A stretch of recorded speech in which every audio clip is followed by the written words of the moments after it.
Hello viewers, this is your favorite clinician Ikram. Kansubide muli bulungi.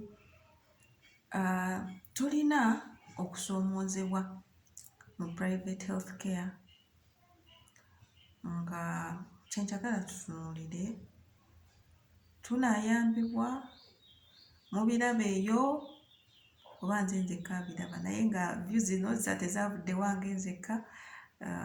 Bantu ab'enjawulo beebuuzaako ne babeera nga batuwa ku ideas.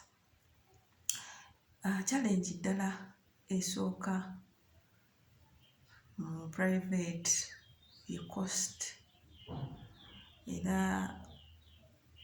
ab'amateeka bandiyingiddemu naye ate bo bennyini olumu be baleetera cost zino okulinnya, okugeza ebyuma bino byonna bye tukozesa mu malwaliro bya bbeeyi.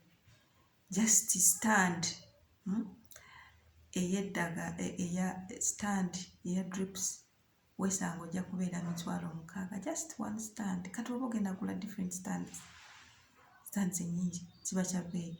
Just screen $35,000. Kati ebintu byokka bye tukozesa n'obuntu obutonotono bw'otagenda kuba nti oteekana ku mulwadde bwa bbeeyi. Eddagala 70% tuli importinga. Kati ebyo byonna bicontributinga ku cost, naye nga ab'amateeka bwe baba bazze ne bayambako ku cost ziri ezo kasita zikendeera ez'emisolo we tuyingiza ebintu wano. Naffe tujja kwesanga nga tukola ki? Tukendeezezza. Naye bwe binaaba nga bigaanyi cost eyinza okuba enzibu okendeera. Naye nga bwe tunaagenda mpola mpola tomanya kinaakyuka.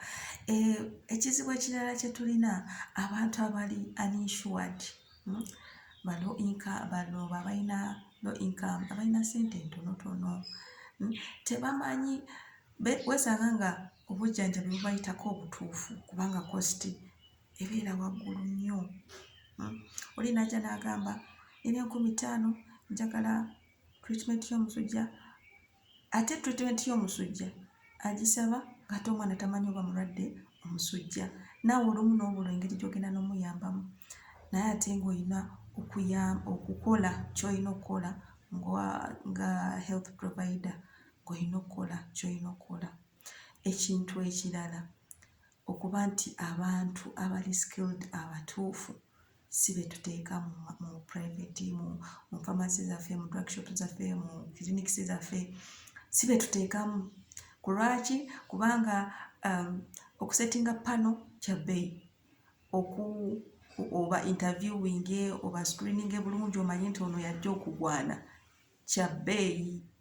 Kati weesanga ng'oleeseeyo gw'onaasobola okukomandinga kola kino wano teeka n'omulagirira, naye ate obulamu bw'abalwadde bw'obeera oliko, kubanga kirungi n'obeera nga oleeta omuntu amanyi okukwata omulwadde n'omuyigiriza maybe ebirala biri, naye kino ekyokuba nti amanyi eddagala ly'okuwa abantu nga akimanyi nga yakisomerera bulungi kye kiba kisingako.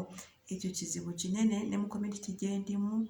Weesanga ng'oli aleeta buleesi muntu n'amuteeka awo, n'osangira ddala ng'oli ebintu yabigwamu bugwi nga bizibu.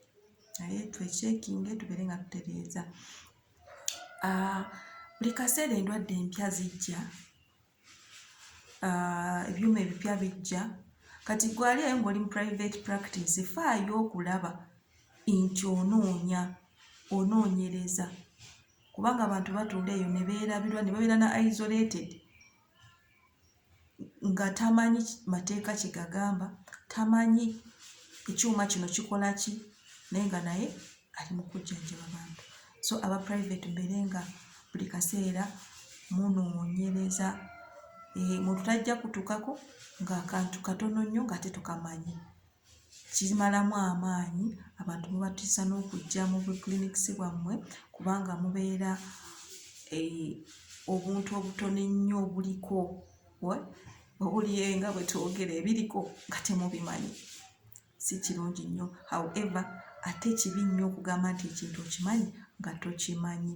Gino oba tokimanyi gamba sikimanyi, omuntu asobola okugenda ewalala n'akifuna mu bulungi ng'ate naawe tofunye buzibu kubanga oyinza okikola nga tokimanyi ate ne weesanga ng'osibiddwa n'okusibibwa si kitali kirungi. Ekintu ekirala okubeera nti endwadde zino ezijja tulina okumanya nti buli kaseera tulina okuba nti tumanya waliwo endwadde empya ezijja. Tulina okwekuuma kumanya okubeera nti tulina gadgets ezituyamba kati nga COVID-19 yajja abantu bangi ne balwala mu zi privates kati bamanyi bagenda kolaki kwerwanako. Ekisembayo kyenja okwogerako kya okuba nti Telehealth eriwo. Oli akuba essimu physician n'amulabira ku ssimu naye wano mu Uganda percentage bwe tugitunula ekyali ntono ate era n'ekirala bw'otunuulira face to face approach era yekyasigadde ngeri waggulu kubanga waliwo endwadde ezimu zotajja tegerera ku ssimu naddala ez'obwongo. Omuntu bw'omutunulako n'olaba byayogera omanya obona kamaniki episode kajja oba ayina Alzheimer's otegeera mangu okusinga ng'ali ku ssimu. Ekirala tekisobola tufuna omuntu ajja ng'asasudde ssente ntono ate era nga wa bbanja ate ne weesanga ng'era tasasudde. Privates bakifuna tho tewali ayinza olina kufuna protocol nga gwe gy'okozesa nga gwe n'omanya engeri ssente gy'ojja ozijja mu balwadde bo. Kizibu nnyo ekirala mu private okufuna information ey'abalwadde bonna nga bw'obeera oyagala naye abo b'oba ofunye fuba okulaba ng'obaggyako information okusinziira ku bulwadde bw'obeera oyagala okubajjanjabamu.